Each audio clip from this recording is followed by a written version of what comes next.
사사기 제1장.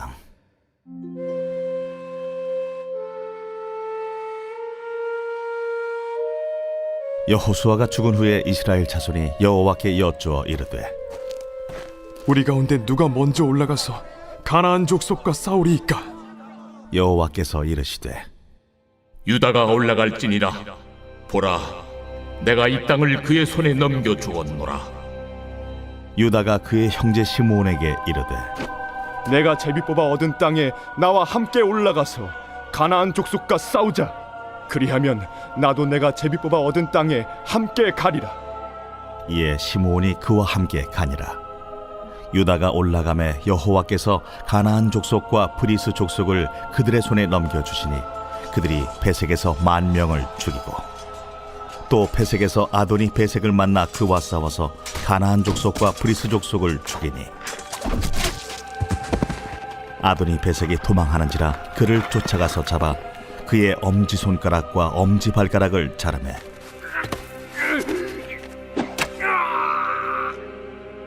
아도니 베색이 이르되, 옛적의 70명의 왕들이 그들의 엄지손가락과 엄지발가락이 잘리고 내 상 아래에서 먹을 것을 줍더니 하나님이 내가 행한 대로 내게 갚으시미로다. 무리가 그를 끌고 예루살렘에 이르렀더니 그가 거기서 죽었더라. 유다 자손이 예루살렘을 쳐서 점령하여 칼날로 치고 그 성을 불살랐으며, 그 후에 유다 자손이 내려가서 산지와 남방과 평지에 거주하는 가나안 족속과 싸웠고, 유다가 또 가서 헤브론에 거주하는 가나안 족속을 쳐서 세세와 아히만과 달메를 죽였더라.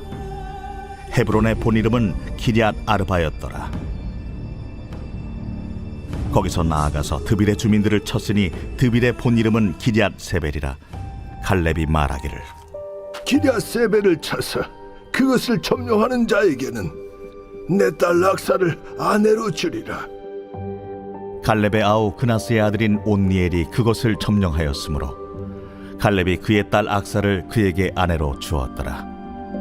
악사가 출가할 때에 그에게 청하여 자기 아버지에게 밭을 구하자 하고 나귀에서 내리매, 갈렙이 묻되, 내가 무엇을 원하느냐?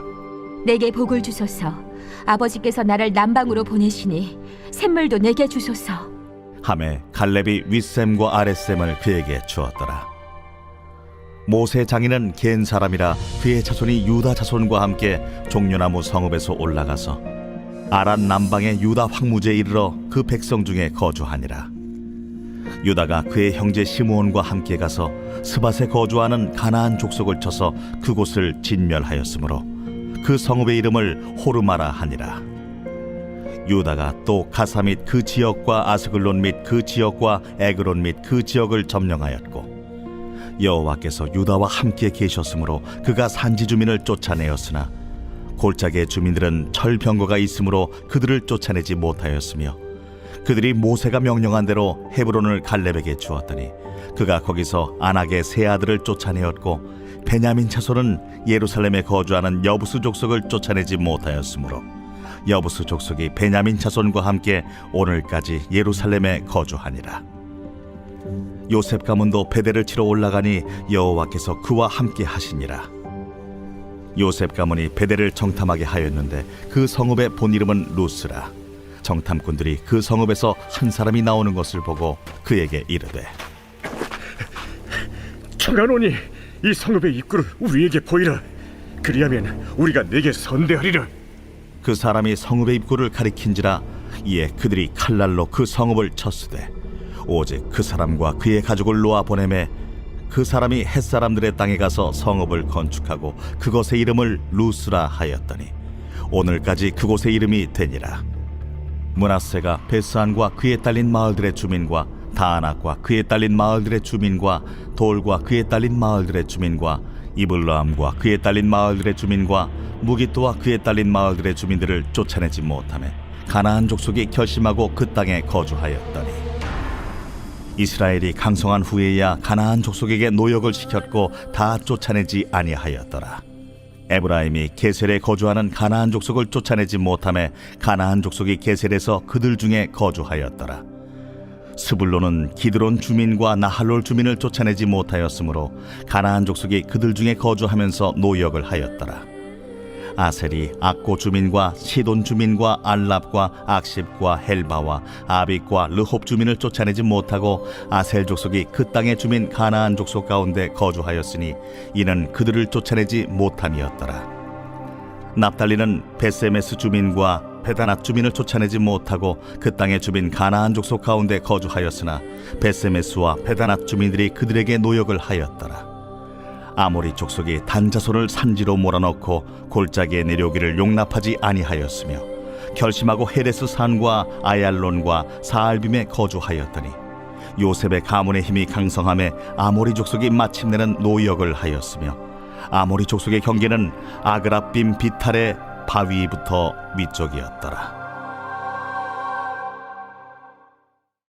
빛이 있으라. 우리 사랑하는 성도 여러분, 오늘 이 새벽이 2024년 12월 31일 마지막 새벽입니다. 우리 교회가 사순절부터 새벽 예배를 시작했는데 그때부터 오늘까지 보니까 창세기, 출애굽기, 레위기, 민수기, 신명기, 여호수아 이렇게 매일 한 장씩 묵상하면서 왔습니다. 함께 은혜를 나눌 수 있어서 참 기쁜 시간들이었다고 생각이 되고요. 어떨 때는 가슴에 꽂히는 말이 있었을 수도 있고 저나 여러분 모두가 다 어떨 때는 그냥 흘려넘긴 그런 말씀들도 있었겠지만 중요한 것은 늘 말씀을 사모하는 그 마음이라고 생각됩니다. 그래서 앞으로도 계속 새벽 말씀을 붙들고 나아가는 우리 모두가 되기를 바랍니다. 그래서 오늘 이 한 해의 마지막 끝날 우리는 사사기를 시작합니다. 사사기는 여호수아는 완전히 반대로 그렇게 대조적인 책입니다. 여호수아서가 하나님을 100% 신뢰하는 마음으로 믿음과 순종으로 땅을 정복하고 차지했다. 이런 책이라면 바로 이 사사기는 불순종입니다. 불순종, 우상숭배, 백성들의 반역. 그래서 승리가 아니라 거듭되는 패배의 기록이라고 할 만한 바로 그런 책입니다. 사실 이제 이럴 수 있는 가능성은 이미 어제 살펴보았던 여호수아 24장에 우리에게 딱 암시해주고 있어요. 24장 31절 어제 나눴던 말씀이지만 한 번 더 보겠습니다. 이스라엘이 여호수아가 사는 날 동안과 여호수아 뒤에 생존한 장로들 곧 여호와께서 이스라엘을 위하여 행하신 모든 일을 아는 자들이 사는 날 동안 여호와를 섬겼더라. 백성들이 여호수아 앞에서 맹세하고 또 언약을 갱신했죠. 여호수아가 너희가 오늘 택하라. 그리고 이미 22장, 23장 가면서 오직 여호와 하나님만을 친근히 하라, 가까이 하라, 붙쫓아라, 바짝 하나님을 따라붙어라 이렇게 권면하였지만 그러나 여호와 일을 아는 자들이 사는 날 동안 여호와를 섬겼더라. 무슨 뜻일까요? 그들이 떠난 후에는 아는 자들이 없는 후대에는 어떤 일이 벌어질 것인가? 바로 이 의심의 질문을 남겼던 것이 바로 24장이었습니다. 그래서 큰 돌을 가지고 상수리 나무 아래 세우면서 증거물을 삼았지만 그러나 이 증거물이 바로 이 이스라엘 백성들의 맹세에 직접적인 구속력을 갖는 것은 아니지 않습니까? 그러니까 더 중요한 것은 마음에 새기는 거죠. 마음에 새기고 마음으로 하나님을 섬기고 마음으로 하나님께 예배하고 그래서 하나님의 그 스피릿 또 여호수아를 통해서 전달된 그 모든 맹세의 의미들이 정말 마음에 새겨져야 이것이 실행되고 유지되는 것인데 그렇게 하지 못하였다. 그래서 이제 이 여호수아의 죽음 이후에 이스라엘은 거의 한 350년 가까운 그 암흑기로 접어들고 바로 그 기록이 바로 이 사사기입니다. 그래서 사사기에서는 어떻게 이스라엘 백성들이 하나님의 율법을 제쳐두고 각기 자기의 소견에 옳은 대로 행하였는가를 기록하고 있습니다. 그래서 내적인 부패 그리고 외적인 압제 이것이 이제 반복되어 기록되고 있는 거죠. 그래서 여호수아를 믿음과 순종으로 백전백승의 기록이다 그것에 비추어 본다면 바로 이 사사기는 하나님을 버린 대가로 백전백패, 실패의 책이다. 이렇게도 볼 수 있을 것 같습니다. 그래서 이 사사기 1장은 희망찬 내용으로 시작하는 것이 아니라 아직도 정복을 완수하지 못한 이 이스라엘 백성들의 현실을 보여주고 있습니다. 그래서 이 1장은 사사기를 여는 첫 번째 서론의 역할을 하는 것이 바로 이 1장입니다. 1절 같이 읽겠습니다.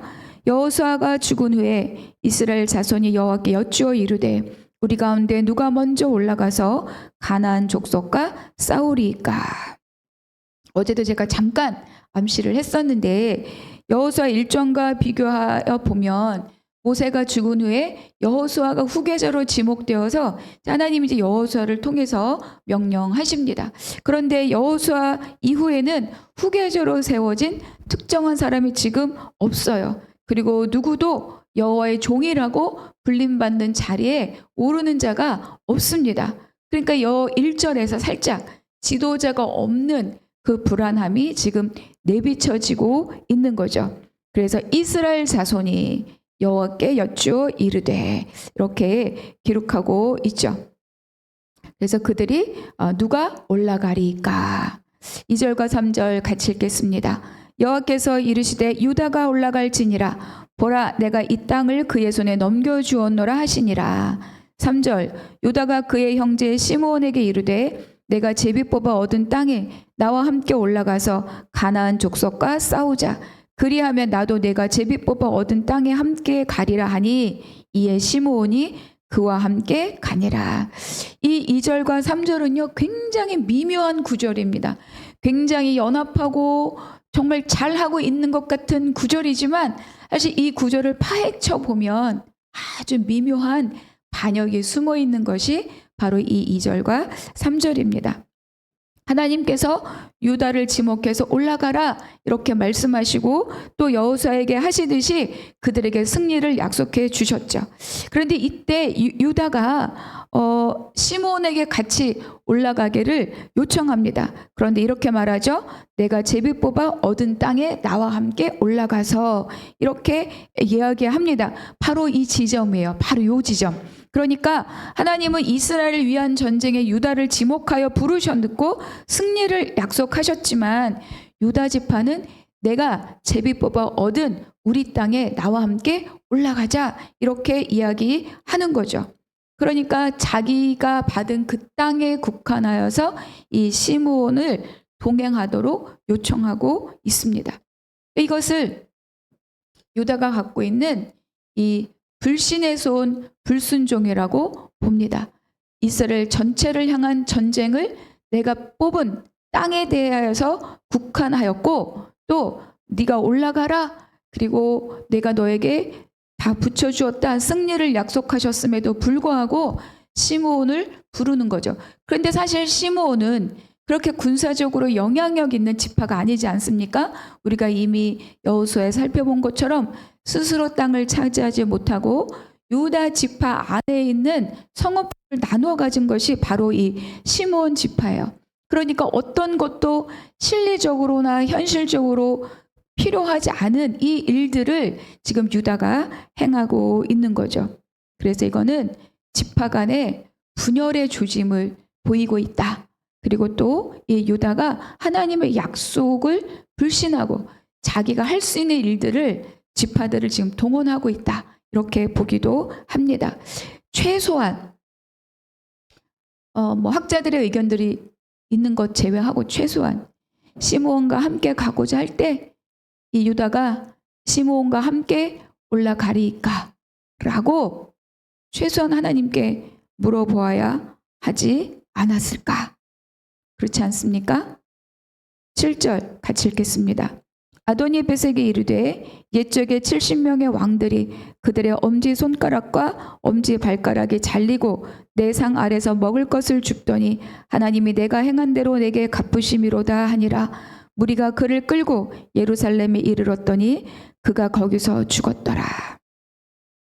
자, 하나님의 약속대로 유다가 승리하였어요. 그래서 아도니베섹을 사로잡았습니다. 근데 아도니베섹의 엄지 손가락을 자르고 엄지 발가락을 잘랐다.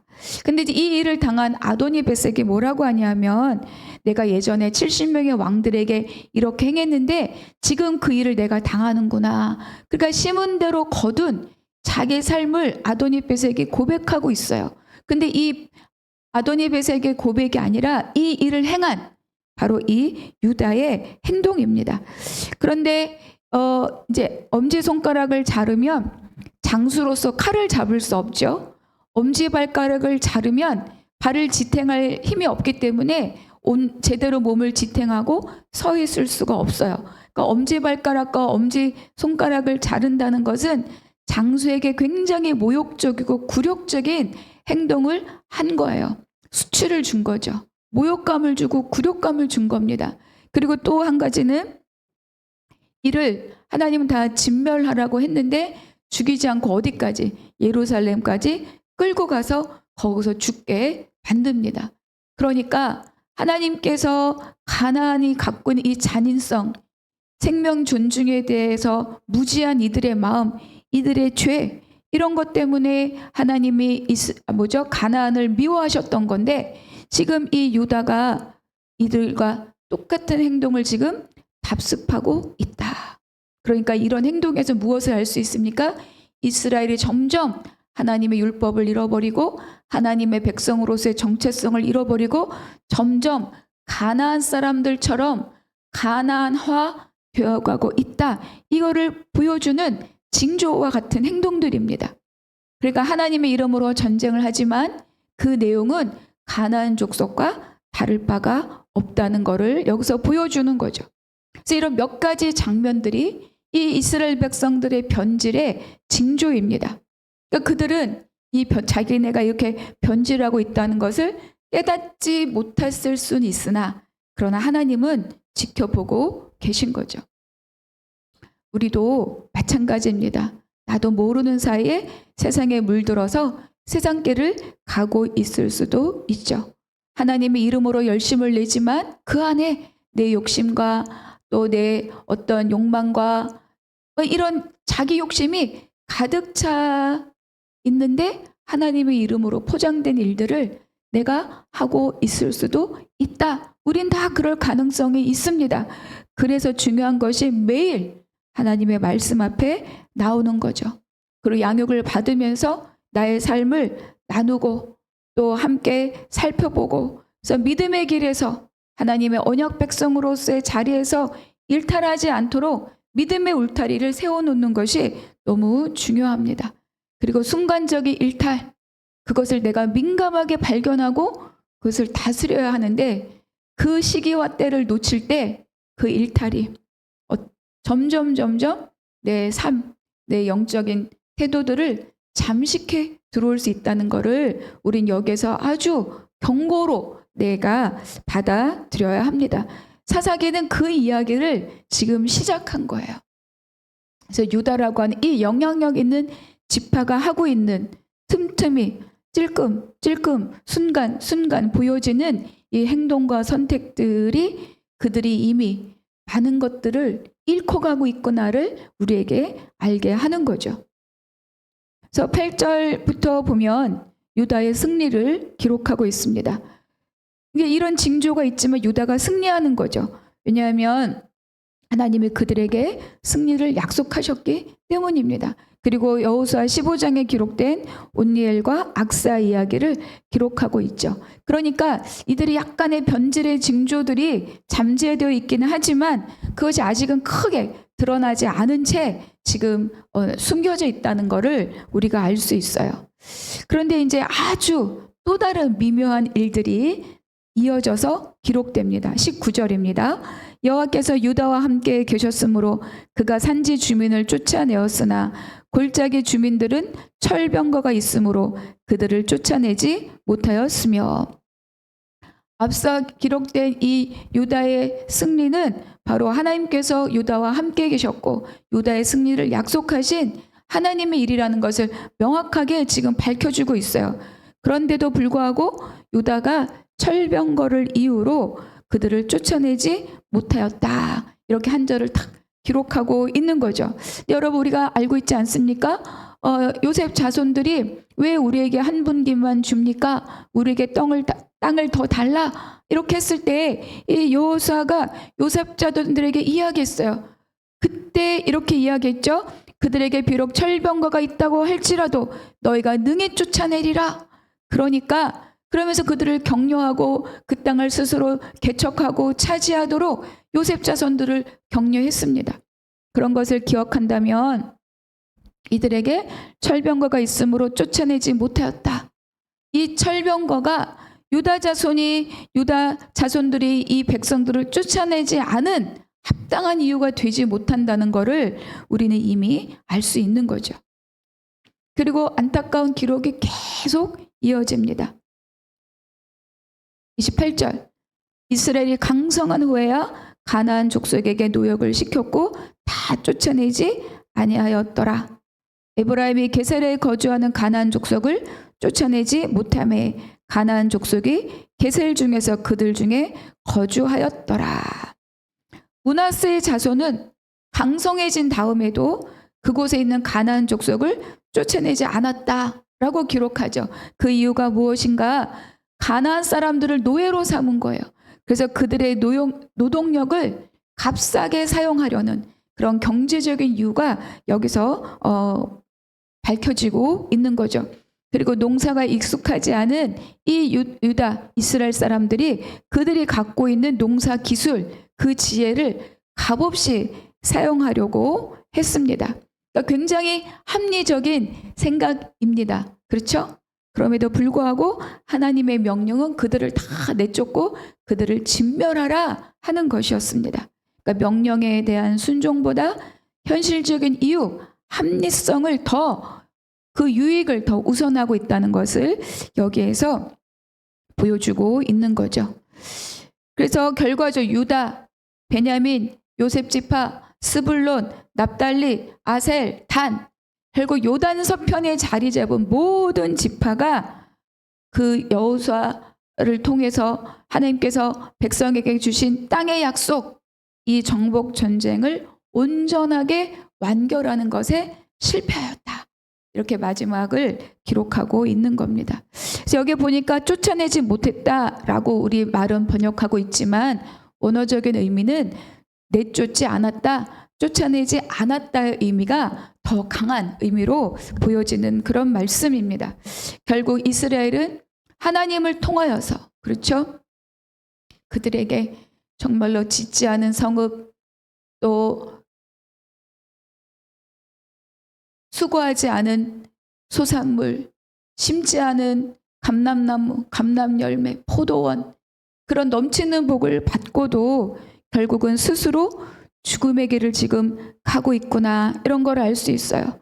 무엇보다 말씀에 대한 순종보다 자기들의 판단과 결정을 우선하고 그것대로 행동하는 이 교만한 모습, 그것을 우리가 발견하게 되는 거죠.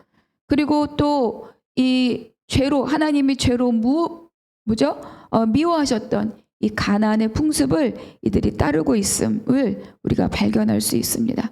그래서 1장은 그들이 가나안 정복 전쟁에 사실은 실패했다. 이거를 우리에게 밝히 보여줍니다. 그래서 1장을 읽으면서 우리는 이런 도전이 와야 돼요. 나도 이럴 수 있다. 또 나는 이렇게 해서는 안 되겠다. 바로 이러한 강력한 경고와 도전으로 1장을 한번 또 오늘 하루 묵상하시기 바랍니다. 첫 번째 묵상 질문, 오늘 나에게 주신 한 구절 은혜 말씀을 기록하고 또 적용하시기 바랍니다. 또 나의 언행과 선택에 정말로 세상의 가치관이 주도하고 있는 것은 없는지 면밀히 살펴보는 하루가 되기를 바랍니다. 모양만 경건일 뿐 내용은 세상 문화에 물들어 있는 것은 없습니까? 세 번째, 나의 합리성이 하나님의 말씀을 오히려 거역하는 것에 사용되고 있는 것은 없는가 돌아보기 바랍니다. 기도하겠습니다. 하나님, 감사합니다. 사사기를 시작하면서 실패와 반역의 그림자가 보여서 무척 긴장됩니다. 나에게는 이런 징조들이 없습니까? 늘 말씀과 기도로 나를 성찰하고 돌아볼 수 있는 지혜를 부어 주시옵소서. 감사하고 우리 주 예수 그리스도의 이름으로 기도하옵나이다. 아멘.